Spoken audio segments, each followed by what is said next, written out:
And మీరు first Golconda తర్వాత బల్కంపేట ఎలా వస్తారా? ఆ బోనాలకు వాల్యూ లేకుండా వెళ్ళిపోతుంది అక్కడ కూడా. ఎందుకనంటే కానీ జోగినిగా చాలా మంది వెటకారం కూడా చేస్తుంటారు కదండి కొంతమంది. ఎవరు ఎట్లా ఉన్నారో ఫస్ట్ ఒకసారి తెలుసుకొని మాట్లాడండి. జోగిని అని అంటే నాట్ ఏ ఈజీ. అబ్బాయిలు కూడా బోనాలు ఎత్తుతారు, తీసుకెళ్తారు, వాళ్ళని ఏమంటారు? వీళ్ళ మీద నమ్మకం లేక ఇవన్నీ చేయడం వల్లనే నమ్మకం లేకుండా పోతుంది పబ్లిక్.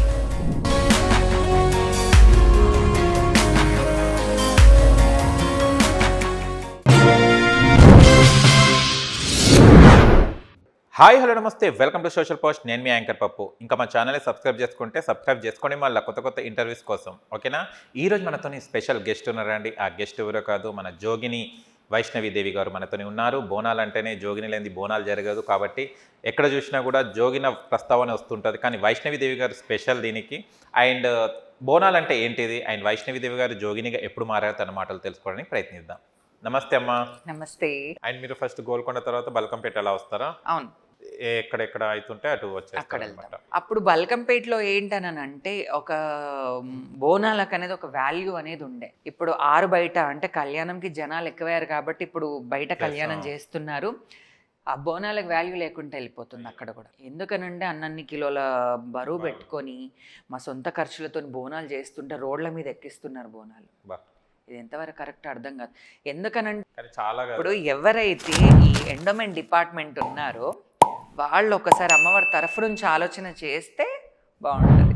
గోల్కొండలో కూడా సెక్యూరిటీ ఉంటుంది, అలాగనే సేమ్ ఉంటారు, అక్కడక్కడ నిలబడతారు. అక్కడ ఇంకా చాలా ఇబ్బంది కదా, చాలా మెయిన్ ఎంట్రన్స్ దగ్గర ఇంకా చాలా ఇబ్బంది. అసలు అక్కడ చాలా అంటే చాలా ప్రాబ్లం అవుతుంది అక్కడ.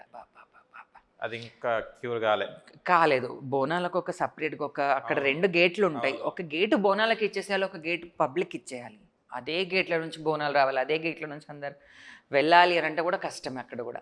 కానీ ఇంత ఇబ్బంది పడుకుంటా కూడా అమ్మవారికి బోనాలు చేయాలి, తప్పదు. ఎందుకంటే అది మా బాధ్యత. శివశక్తులది కానీ జోగినీలది కానీ అది మా బాధ్యత. అది ఎందుకనంటే బోనాలు వస్తున్నాయి అంటేనే మేము ఒక 1-2 months నుంచి ఇట్లా హ్యాపీగా ఉంటాం అనమాట. బోనాలు వస్తున్నాయి. ఎందుకనంటే ఇది ఒక దసరా లాగా కానీ ఒక దీవాళీ లాగా కానీ ఒక్కరోజు సెలబ్రేట్ చేసుకునే ఫెస్టివల్ కాదు. టోటల్లీ 1 month సెలబ్రేట్ చేసుకునే బోనాల పండుగ కాబట్టి ఆ 1 month అమ్మ పేర్లనే దీక్షలు ఉంటాం. చెప్పాను కదా, నేలపైనే భోజనం చేస్తాను అని చెప్పి. అట్లా మా సొంత ఖర్చులతోని మేమే బోనాలు చేసుకొని మేమే డప్పులో ఒగ్గోళ్ళని పువ్వులు కానీ కొబ్బరికాయలు కానీ ప్రతి ఒక్కటి మేము గ్యాదర్ చేసి అవన్నీ ఇంట్లో పెట్టుకొని ఇల్లు తిరిగి భిక్షాటన చేసి అంటే జోగెత్తి ఇప్పుడు కొంతమంది ఎలా అనంటే ఆనవాయితీ లేదంటారు, మా దగ్గర బోనాలు లేవు మాకు ఆనవాయితీ లేదు అని అంటారు. వాళ్ళ నైవేద్యం కూడా అమ్మవారికి చెందాలని చెప్పి ఇంటింటికి వెళ్ళి బియ్యం అడుక్కోవడం కానీ పసుపు కానీ కుంకుమ బోనంకి సంబంధించిన వస్తువులు అవి తీసుకొని ఇంటికి తీసుకొచ్చి అవి వండి చేసి ఆ బోనంలో పెట్టి బోనం పుదిచ్చి అలంకరించి నేతలు పెట్టుకొని అమ్మవారికి వాళ్ళది కూడా చెందాలని చెప్పి ప్రతి ఒక్కరు ఇంటింటికి అమ్మవారిని చల్లగా చూడాలని చెప్పి వాళ్ళ నైవేద్యం కూడా మేము చేస్తున్నాం. ఇంత జనాల కోసం ఇంత చేస్తున్నాం. భిక్షాటన అది మా హక్కు. జోగినిగా ఒక హక్కు. జోగెత్తడం అంటాం దాన్ని. జోగు గంప పట్టుకొని జోగెత్తుతాం. ఇంటింటికి వెళ్ళి బియ్యము నూనె పసుపు కుంకుమ తీసుకుంటాం. ఇస్తారు. కొంతమంది అనేవాళ్ళు కూడా ఉంటారు, వాళ్ళకి లేక తీసుకుంటున్నారు అని అంటారు కొంతమంది. ఇంక అనేవాళ్ళు అంటారు కానీ పట్టించుకోమేవి. మంచి పని చేయడానికి ఉన్నప్పుడు పట్టించుకో అన్నారు. నేను జోగెత్తినప్పుడు కూడా అన్నారు కొంతమంది, విన్నాను నేను. తర్వాత వాళ్ళకే అర్థమయ్యి మళ్ళీ వచ్చి కాలు మొక్కారు. ఓకే, ఇదంతా తీసుకెళ్ళి ఇంత అవసరం ఏముంది, మీరు కూడా వెళ్ళొచ్చు కానీ మంచి జరగాలి వాళ్ళకు కూడా అనే ఉద్దేశంతో మీరు వెళ్తారు. ఇప్పుడు ఏంటంటే అట్లా అనుకునే వాళ్ళకి నేను ఒక చిన్న ఎగ్జాంపుల్ ఇస్తాను. ఇప్పుడు మేమే అడుగుతాం, మా దగ్గరికి మా పూజకు వచ్చే భక్తుల్ని అడుగుతాం, అరే రేపు అమ్మవారికి బియ్యము అంటే ఒడి బియ్యం పోస్తున్నాం, బోనం చేస్తున్నాము, ఒక రైస్ బ్యాగ్ ఇవ్వండి అంటే ఇవ్వరా? మాకు అవసరం లేదు కదా అడగడం చేయడము. ఇది మా హక్కు, మేము అన్నీ చెయ్యాలి, మా పద్ధతులు. ఇప్పుడు కుమ్మరోళ్ళు ఎట్లనైతే కుండలు చేస్తారు, ఇప్పుడు ఎవరి వృత్తి వాళ్ళు ఎట్లా చేస్తున్నారు అనేది ఇప్పుడు మేము కూడా మా వృత్తి మేము చెయ్యాలి. జోగిని అన్నప్పుడు జోగెత్తాలి అని చెప్పి జోగెత్తుతాం, ఖచ్చితంగా జోగెత్తుతాం. కాబట్టి వాళ్ళు ఏమనుకున్నా అనవసరం. కానీ చాలా వరకు చూస్తే మీకు 9 years ఉన్నప్పుడు చేసిన అంత పవిత్రత ఇప్పుడు లేదని కొంతమంది అనుకుంటుంటారు. అప్పుడంత ఘనంగా అంత లేదు, అమ్మవారు కూడా ఏం శాంతిస్తుందో అంటారు. మీరు ఏమంటారు దీన్ని? అమ్మ ఎందుకంటే రక్షించేది అమ్మే, శిక్షించేది అమ్మనే. కాబట్టి అమ్మవారికి అయితే అట్లాంటి ఆలోచన ఏది ఉండదు. వీళ్ళ మీద నమ్మకం లేకని చేంజ్ వల్లనే ఎట్లాంటి స్టంట్లు చేయడం కానీ ఇవన్నీ చేయడం వల్లనే నమ్మకం లేకుండా పోతుంది పబ్లిక్లో. అదే మంచి వాళ్ళని కూడా మొక్కే వాళ్ళని కూడా తిట్టేటట్టు అయిపోతుంది. కాబట్టి ప్రతి ఒక్క జోగిని కానీ శివశక్తి కానీ అర్థం చేసుకొని మన వృత్తి ఏంటి, మన మన బోనాలు, మన కల్చర్ ఏంది, ఆ కల్చర్ని వేరే రూట్లకు తీసుకొని వెళ్ళకుండా మన కల్చర్ని మనం మంచిగా ఉపయోగించుకుంటే బాగుంటుందని నేను వేడుకుంటున్నా. కానీ జోగినిగా చాలా మంది వెటకారం కూడా చేస్తుంటారు కదండి కొంతమంది. చేస్తారు. ఎట్లానంటే జోగిని ఒంటరి లైఫ్ కాబట్టి వేరే వాళ్ళు ఏ విధంగా ఆలోచన చేస్తున్నా కూడా ఉంటుంది వెటకారంగా కానీ మాట్లాడడం కానీ. తనేంటి దేవుడు వస్తారు వీళ్ళు బోనం ఎత్తుకుంటారు, దాని తర్వాత ఇంకా ఆడతారు పాడతారు అని చెప్పేసి అదొక అపోహ ఉంది. కానీ అందరూ అలాగనే ఉండరండి. అందరూ ఎవరు ఎట్లా ఉన్నారో ఫస్ట్ ఒకసారి తెలుసుకొని మాట్లాడండి. జోగిని అని అంటే నాట్ ఏ ఈజీ. ఈ లైఫ్ అసలు ఎవరు ఉండరు కూడా. ఎందుకనంటే అంటే చాలా స్ట్రగుల్స్ ఉంటాయి ఇందులో. ప్రతి ఒక్కరి నుంచి ఒక స్ట్రగుల్ ఉంటుంది. ఇప్పుడు జోగిని అని అంటే ఇప్పుడు నా ఫ్యామిలీలో ఉన్నట్టు అందరి ఫ్యామిలీలో ఉండాలని రూల్ లేదు. ఎందుకనంటే వాళ్ళు కొంత మట్టుకు ఎట్లా అంటే మదర్ ఫాదర్ అర్థం చేసుకునే వాళ్ళు ఉంటే ప్రతి ఇల్లు బాగుంటుంది. అందులో మదర్ మంచిగా ఉండి ఫాదర్ బాగాలేకున్నా కూడా ఫ్యామిలీ డిస్టర్బ్ అవుతుంది. ఫాదర్ మంచిగా ఉండి మదర్ బాగాలేకున్నా కూడా ఫ్యామిలీ డిస్టర్బ్ అవుతుంది. కాబట్టి కన్న పిల్లల్ని ప్రతి ఒక్కరు అంటే జోగినిగా మారాలని మేమైతే రాసుకొచ్చుకోలేదు మా రాతలు. ప్రతి ఫ్యామిలీ ఒకటి అర్థం చేసుకోండి ప్లీజ్. జోగినిగా అంటే మేము దేవుడి సేవల్ని ఉంటున్నాం, ఇంకొక విధంగానైతే మీరు ఆలోచించకండి. ప్లస్ మేబీ ఇంకెవరైనా అట్లా మీకోసం ఆమె కూతురు ఇట్లా చేసింది బయట అట్లా చేసింది అంటే ఏది నమ్మకండి. ఎందుకనంటే మన కళ్ళతో చూసింది మన చెవులతో విన్నదే నమ్మాలి. వాళ్ళు చెప్పిన మాటలు వీళ్ళు చెప్పిన మాటలకు మన ఫ్యామిలీ డిస్టర్బ్ అవుతుందని నేను అనుకుంటున్నాను. సూపర్ అండి, చాలా విషయాలు తెలుసుకున్నాం. కానీ మీలాగా ఓపెన్గా చెప్పేవాళ్ళు లేరు అంటే ఎందుకనంటే జోగిని లైఫ్లో చాలా స్ట్రగుల్స్ ఎదుర్కొనే వాళ్ళు ఉన్నారు. నేను చూస్తున్నాను, ఇంకా నా శిష్యులలో చూస్తున్నాను, బయట చూస్తున్నాను. వాళ్ళ ఫ్యామిలీ సపోర్ట్ లేకుండా, అసలు బయట సపోర్ట్ లేకుండా. ఫ్యామిలీ సపోర్ట్ లేనప్పుడు ఏమనిపిస్తుంది, బయట వాళ్ళ సపోర్ట్ ఎవరైనా తీసుకుంటాం. బయట సపోర్ట్లు తీసుకుంటున్నప్పుడు ఏంటంటే బయటి వాళ్ళకి ఏంటంటే చులకన. నేను లేకపోతే మా పని జరగదేమో అని చెప్పేసి. మీరు లేకపోతే పని ఆగదు ఇక్కడ. అదే మీరు మధ్యలో మధ్యలో వెళ్ళిపోతారు. అంతే. నా లైఫ్కి నా రూల్స్, నేను ఏది చేయాలనుకున్నానో నేను అదే చేస్తాను. నాకు నచ్చిందే చేస్తాను, ఎవరికి నచ్చింది మాత్రం నేను చెయ్యను. వాళ్ళు ఇంకెవరైనా కానీ కూడా మా ఫ్యామిలీ ఏదైనా చెప్తే ఇది కరెక్ట్ ఇది రాంగ్ అనేది నా ఫ్యామిలీ చెప్తేనే వింటాను నేను. ఇంకెవరైనా నా పక్కకున్న వాళ్ళు కానీ నా ఫ్రెండ్స్ కానీ ఏదైనా చెప్పినా కూడా నేను అస్సలు నాకు నచ్చిందే చేస్తాను. ఓకే. నేను ఎవరికంత లీనియన్స్ అయితే ఇవ్వను. సూపర్. అది నువ్వు ఒక ఫ్రెండ్ లాగా ఉన్నావంటే ఆ ఫ్రెండ్ ప్లేస్ అదే ప్లేస్లో ఉండు. ఆ నేమ్ ఏంటి, నువ్వు నాకు ఒక ఫ్రెండ్ కదా, ఫ్రెండ్ లాగానే ఉండు, నా ఫ్యామిలీ లాగా ఉండకు. నేను అంత లీనియన్స్ అయితే నేను ఎవరికి ఇవ్వను.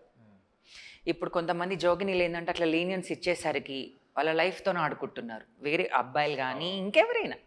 ఇప్పుడు కొంతమంది చూస్తున్నారు, చనిపోయిన వాళ్ళు ఉన్నారు. ఇవన్నీ మీరు ఇచ్చిన లీనియన్స్. ఇదంతా మీరు వాళ్ళని నమ్మే పట్టుకుని వాళ్ళంతా మోసం చేస్తున్నారు. మీరు ఎవరిని నమ్మొద్దు. ఎందుకు నమ్మాలి? మన మనసు చెప్పింది నమ్మాలి, మన అమ్మ ఏం చెప్తుందో అది నమ్మాలి. ఇప్పుడు మనకు అమ్మవారు వస్తుంది, మనకి ఏంటి ఎవరేంటి అనేది మనకు తెలుసు. కాబట్టి ఒక మనిషి మీ దగ్గరకు వచ్చినప్పుడు మీరు ఆలోచించండి, ఈ మనిషి మంచి వ్యక్తా కాదనేది ఒకసారి ఆలోచించండి. ఆలోచించకుండా అబ్బాయి మంచిగా ఉన్నాడు కదా, నాకు హెల్ప్ చేస్తున్నాడు కదా, నాకు అన్నీ తెచ్చిస్తున్నాడు కదా అని అంటే దాంట్లో ఏదో రీజన్ ఉంది, దాంట్లో ఏదో స్వార్థం ఉంది. అంతే కదా, అందులో ఏదో స్వార్థం ఉంది. మనం అడగంగానే ఏదైనా తెచ్చిచ్చారు అని అంటే అందులో ఏదో ఉంటుంది, అందులో ఏదో ఆలోచన ఉంటుంది. అది ఇప్పుడు బయటపడకున్నా కూడా కొన్ని డేస్కైనా ఖచ్చితంగా వాళ్ళ గుణమేందో బయటపడుతుంది. అప్పుడైనా సరే వాళ్ళని కొంచెం దూరం పెట్టండి. జోగినీలు మోసపోతున్నారు, జోగినీలను చంపేస్తున్నారు, అది చేస్తున్నారు ఇది చేస్తున్నారు అని అంటే కొంత మట్టుకు అది మీ చేతుల్లోనే ఉంది. మన లైఫ్ మన చేతిలోనే ఉంది మార్చుకోవాలని. మనమే వెల్కమ్ చెప్తున్నాం వాళ్ళ. మరి అంతే కదా, ఎవరు మూర్ఖులు ఎవరు మంచి వాళ్ళు అనేది ఒకసారి ఆలోచించండి. అండ్ కొంతమంది అబ్బాయిలు కూడా బోనాలు ఎత్తుతారు, తీసుకెళ్తారు, వాళ్ళని ఏమంటారమ్మా? శివశక్తులు అంటారు. వాళ్ళు శివశక్తులు అంటారు. Okay okay. నేను అదే చెప్పాను కదా, పెళ్ళిళ్ళు చేసుకుంటారు, లేడీస్ అయినా జెంట్స్ అయినా పెళ్ళిళ్ళు చేసుకుని పిల్లలు ఉండి అలా ఉండే వాళ్ళని శివశక్తులు అంటారు. కానీ జోగిని కన్నా ఇంకా శివశక్తులకు ఇంకా చాలా ఏటకారాలు ఇవన్నీ చెప్పడం ఉంటుంది. అబ్బాయిలు వేసుకుంటారు, కడాలు వేసుకున్నాడు ఏంది లేడీస్ లాగా చాలా ఉంటాయి చాలా ఉంటాయి. చాలా ఉంటాయి. వాళ్ళ ఫ్యామిలీలలో కూడా నీకు అవసరమా కాడాలు వేసుకున్నావు, నువ్వు ఇట్లా నువ్వు బొట్టు పెట్టుకున్నావు, అది పెట్టుకున్నావు, ఇట్లా పెట్టుకున్నావు అని చాలా ఉంటాయి. నేను అందుకంటున్నాను, అర్థం చేసుకోండి. ఎవరైనా ఉత్తగానే అట్లా చెయ్యరు కదా. అవును. అందుకే అంటున్నాను, ఫ్యామిలీకి అదే ప్రతి ఒక్కటి అదే చెప్తున్నాను, అర్థం చేసుకోండి. నా ఫ్యామిలీ నాకు చాలా సపోర్ట్. Super family. నా ఫ్యామిలీ, మా మమ్మీ కానీ మా డాడీ కానీ, ఇప్పుడు డాడీ లేరు, మా బ్రదర్స్ కానీ, మా అక్క కానీ, మా బావ కానీ, ఇంకా నా ఫ్యామిలీ మొత్తం, నా రిలేటివ్స్ మొత్తం నాకు సపోర్ట్. Okay, lucky.